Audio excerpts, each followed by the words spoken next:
એટલે ભાઈ અહીંયા આવો ને. બોલો ને. એટલે અહીંયા કોઈ ફેમસ છે સીએનજી વાળો, અમારે સીએનજી કરાવી હતી, ક્યારનો ફરી રહ્યો છું, મળતું નથી ગેરેજિંગ નું. એટલે એમજી માં સીએનજી કરાવવું છે? હા, એમજી માં કરાવવાની છે અમારે.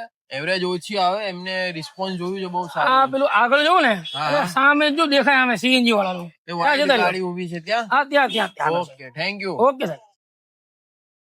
કસ્ટમર ની ગાડી લઈને આવી ગયા વર્કશોપ માં અંદર અને ગાડીનું ફિટિંગ કરી દેવાનું છે ચાલુ. જો તમારી પાસે પણ પ્રીમિયમ ગાડી છે, સપોઝ કે કિયાની સેલ્ટોસ છે, એમજી હેક્ટર છે, એમાં પણ તમે પેટ્રોલ પુરાવીને થાકી ગયા છો, તો હવે ટેન્શન લેવાની જરૂર નથી.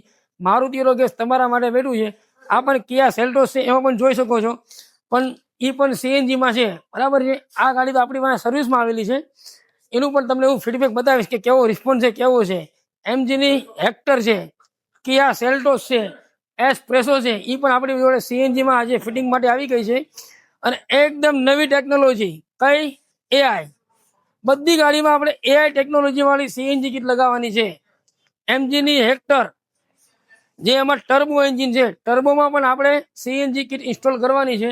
કિયાની સેલ્ટોસ એમાં પણ ટર્બો એન્જિન છે, એમાં ઓલરેડી આપણે સીએનજી કિટ ઇન્સ્ટોલ કાલના દિવસમાં કરી દીધી છે. તેનું પણ એ ઓલમોસ્ટ ડન થઈ ગયું છે. હવે કસ્ટમરને ડિલિવરી આપવાની છે ગાડીની. એસ્પ્રેસો, એમજી હેક્ટર, કિયા સેલ્ટોસ, પાછળ પણ કિયા સેલ્ટોસ, એટલે બધી ગાડીનું સીએનજી ફિટિંગ થઈ જશે. એવું નથી કે ખાલી નાની ગાડીમાં સીએનજી સક્સેસ છે, કોઈ બી ગાડી હોય બધી ગાડીમાં સીએનજી સક્સેસફુલ છે.